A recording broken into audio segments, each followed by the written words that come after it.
Olá pessoal, vamos para a nossa quarta aula de PG e nós vamos falar agora do termo geral. Eu vou mostrar para você como funciona a dedução do termo geral da PG e não é nada complicado, olha só.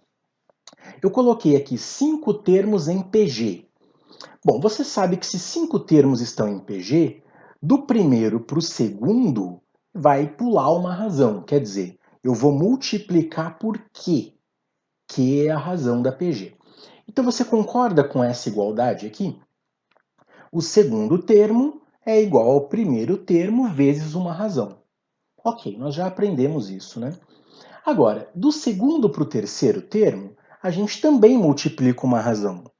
Então eu quero que você ignore o segundo termo e tente olhar, tente enxergar essa igualdade aqui. Você concorda com essa igualdade? O terceiro termo é igual ao primeiro termo vezes razão.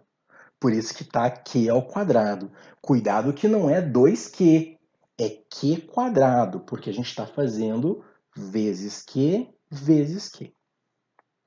Bom, vamos fazer mais uma. Se eu multiplicar por Q de novo, eu encontro o quarto termo. Eu quero que você esqueça agora esse terceiro termo e olhe para a igualdade que vai aparecer agora. Você concorda que A4 é igual a A1 vezes Q ao cubo? A4, que é o quarto termo da PG, é igual ao primeiro termo, que é A1, vezes Q, vezes Q, vezes Q. Bom, então note que sempre o expoente da razão, eu vou colocar aqui, ó, o expoente da razão é 1 aqui, e aqui nós temos a 2. Aqui o expoente é 2, e aqui nós temos a 3. Aqui o expoente é 3, e aqui nós temos a 4. Bom, pela lógica, se eu continuar a lógica, quando eu quiser fazer a 5, eu vou pular mais uma razão. Então, a 5, aqui está, a 5 vai ser a 1 vezes Q a quarta. Claro, a 5 vai ser a 1 vezes Q elevado a 5 menos 1. Sempre o expoente do Q é 1 a menos do que o termo da posição que eu estou procurando. Eu vou clicar e vai aparecer aqui os 3 pontinhos. Então, essa é a dedução do termo geral da PG. Isso aqui nos faz deduzir a seguinte relação. O enésimo termo é assim que nós chamamos o termo geral. Eu vou escrever aqui para você, ó, Nésimo. É exatamente assim, matematicamente, que nós chamamos o termo geral da PG. O enésimo termo de uma PG vai ser igual ao primeiro termo. Repare que todos eles aqui estão em função do primeiro termo, né? Vezes Q elevado a n menos 1. Essa posição aqui, ó, a posição do termo que eu quero, é sempre razão elevada a essa posição menos 1. A quantidade de razões é sempre uma a menos do que a posição do termo que nós estamos procurando. Vamos fazer um exercício? E é claro que nos exercícios que a gente vai fazer, eu vou fazer um só agora com você, e no futuro a gente vai fazer mais exercícios de aplicação. E é claro que eu posso perguntar para você qualquer coisa aqui, por exemplo, eu posso perguntar para você o valor de n. Se eu perguntar para você o valor de n, nós vamos ter que resolver uma equação exponencial, porque a incógnita vai estar no expoente, né? Talvez tenha que usar logaritmo, dependendo da dificuldade do problema. Às vezes, eu posso perguntar para você o valor de Q. E aí, se tiver que perguntar o valor de Q, você vai ter que extrair alguma raiz, porque você vai ter aqui, por exemplo, Q elevado ao cubo, vai ter que extrair uma raiz cúbica. Você vai ter Q elevado à quarta, vai ter que extrair uma raiz quarta. Às vezes o enunciado vai te perguntar o primeiro termo, e às vezes vai te perguntar o enésimo termo. Vamos lá, vamos fazer o exercício, vamos ver o que ele vai perguntar nesse primeiro exemplo aqui. Exercício. Encontre o oitavo termo de uma PG em que A1 é igual a 243 sobre 256 e Q é igual a menos 2/3. Bom, eu tenho o primeiro termo, eu quero encontrar o oitavo. Então, se eu tenho o primeiro termo, eu vou tentar aplicar o termo geral de uma PG. Vamos lá, a n igual a 1 vezes q elevado a n menos 1. Mesmo esses termos aqui sendo esquisitos, não se preocupe que isso vai acabar simplificando depois. Eu vou começar trocando o n, eu sempre gosto de trocar o n primeiro, até para você não se confundir quem é o n e quem é o an.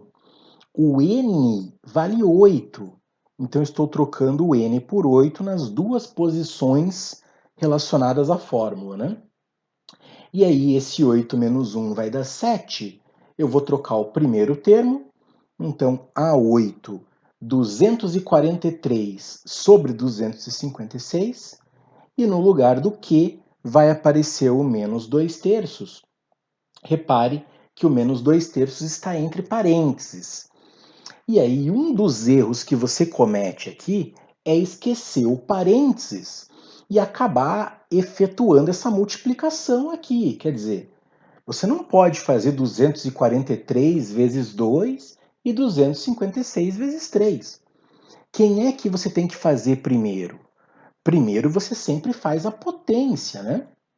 Deixa eu apagar aqui então essa rabisqueira que eu fiz.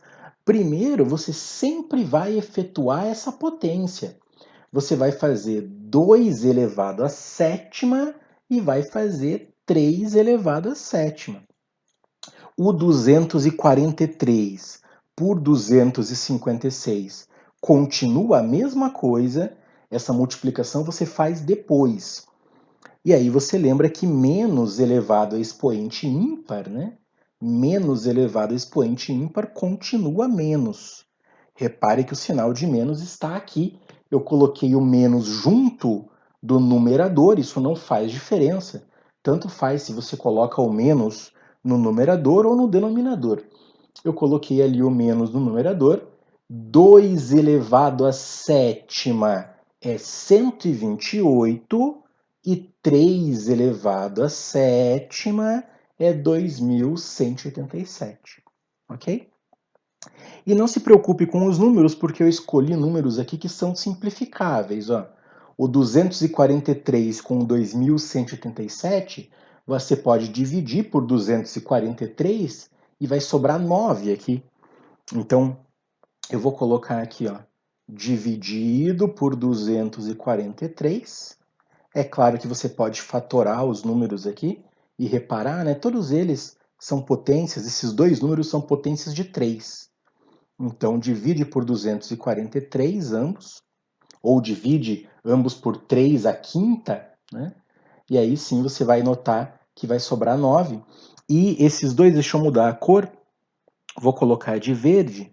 256 é o dobro de 128, né? Você pode dividir aqui por 128 e dividir aqui também por 128. Pronto. Ou dividir por 2 a sétima. Ambos também são potências de 2. Eu escolhi aqui um primeiro termo que fique fácil de simplificar depois. Então, dessa forma, simplificando, vai ficar meio aqui na primeira fração e menos 1/9. É aquele 9 que eu falei que ia aparecer aqui. Então, fica menos 1 sobre 18.